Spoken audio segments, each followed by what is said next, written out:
Bonjour les amis. Terracan dispose de 2 moteurs diesel et d'un moteur à essence. Tous sont des copies sous licence d'unité Mitsubishi et disposent d'un entraînement par courroie de distribution.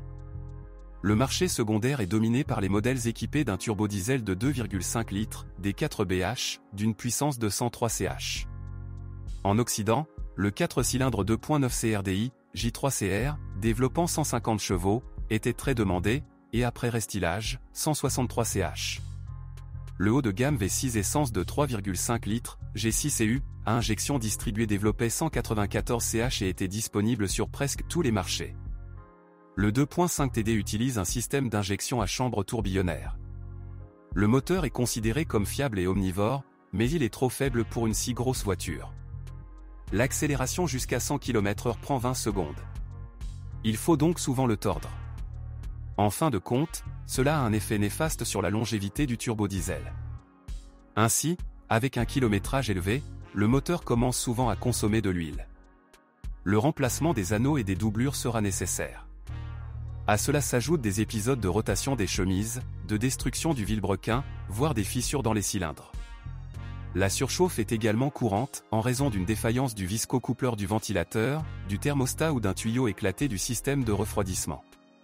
En conséquence, une fissure apparaît dans la tête du bloc.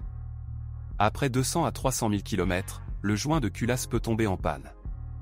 Le système de carburant du J3CR plus moderne avec un système d'injection Common Rail est très sensible à la qualité du carburant diesel. Le carburant de qualité inférieure termine rapidement les injecteurs et la pompe d'injection. Lors du ravitaillement dans des stations-service éprouvées, le système de carburant peut parcourir 200 à 250 000 km. La culasse peut également devoir être remplacée en raison d'une surchauffe résultant d'une fuite incontrôlée du liquide de refroidissement. Bonjour les amis, vous cherchez une voiture d'occasion? Vous devez prêter attention au site web carm.pro. Carm.pro est grand catalogue de voitures, moteurs, boîtes de vitesse. Et le meilleur, c'est que vous pouvez trouver des informations sur les pannes de n'importe quelle pièce, complètement gratuit. Allez sur le site web carm.pro et découvrez tous les éventuels points faibles des voitures d'occasion.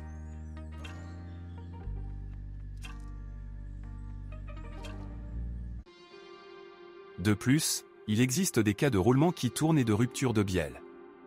Le turbocompresseur des 2 moteurs diesel dure plus de 150 à 200 000 km. Le V6 essence est le plus gros moteur de la famille Sigma, également installé sur la première génération du Kia Sorento.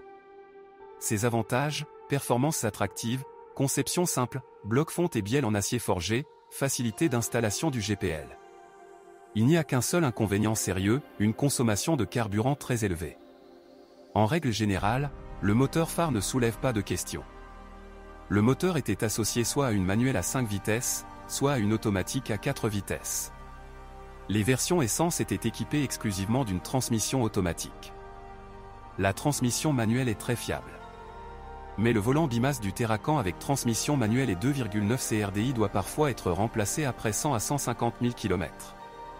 L'embrayage dure plus de 150 000 km. La transmission automatique est représentée par une ES 30 à 40 le japonaise simple et fiable.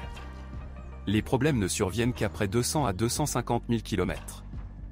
Les solénoïdes, le convertisseur de couple, la pompe à huile ou les embrayages peuvent nécessiter une attention particulière. La traction avant dans la plupart des Hyundai Kafar est forcée, transmission est. Une transmission automatique TOD était également disponible. Ici, les roues avant étaient connectées lorsque les roues arrière patinaient à l'aide d'un embrayage multidisque à commande électronique. Il peut transférer jusqu'à 50% de la traction sur l'essieu avant et, si nécessaire, l'embrayage peut être bloqué.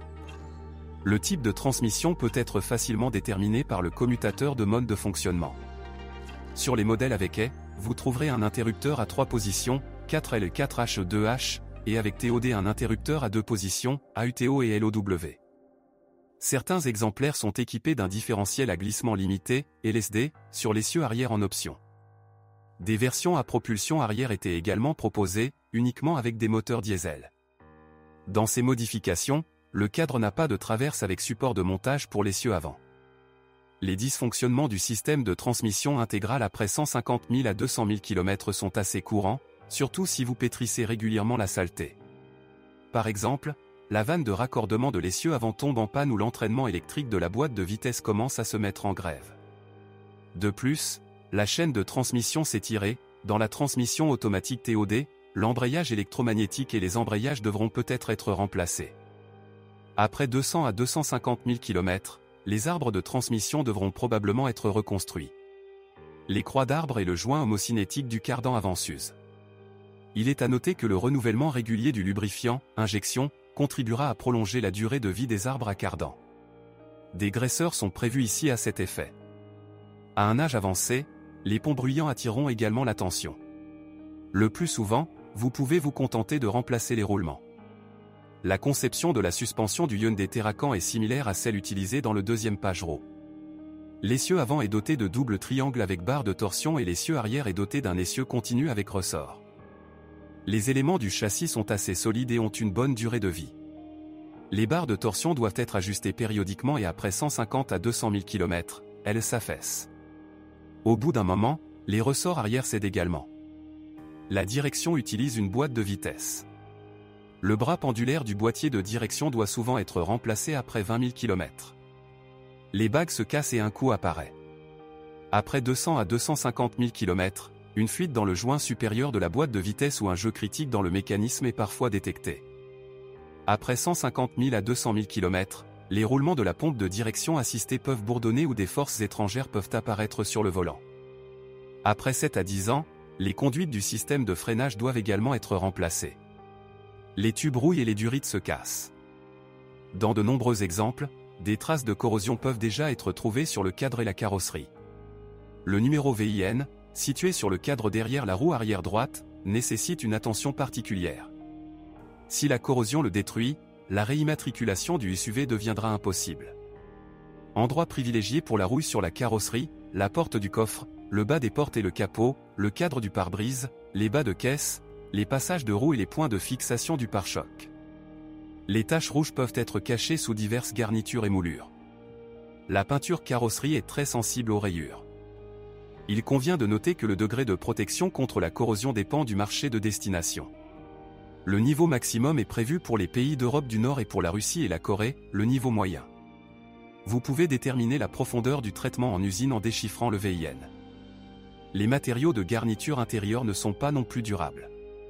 De plus, l'éclairage du tableau de bord et ses clignotants grillent.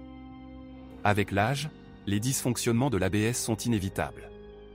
Le plus souvent, les capteurs et le câblage sont à blâmer. Dans les versions pré-restyling, l'unité ABS tombait souvent en panne en raison d'une erreur logicielle. De nombreux propriétaires, ne voulant pas acheter une nouvelle unité coûteuse, ont préféré l'éteindre. Pour ce faire, le fusible a été retiré et l'indicateur de défaut ABS a été soit alimenté par les indicateurs adjacents, soit simplement mis hors tension. Des problèmes de refroidissement intérieur surviennent en raison de fuites dans le système de climatisation, d'une défaillance de l'embrayage électromagnétique ou d'un blocage du compresseur. Le générateur du Terracan avec un turbodiesel de 2,5 litres, contrairement aux autres versions du SUV, est situé en bas. En conséquence, l'unité est constamment exposée à l'eau et à la saleté, ce qui contribue à sa disparition rapide.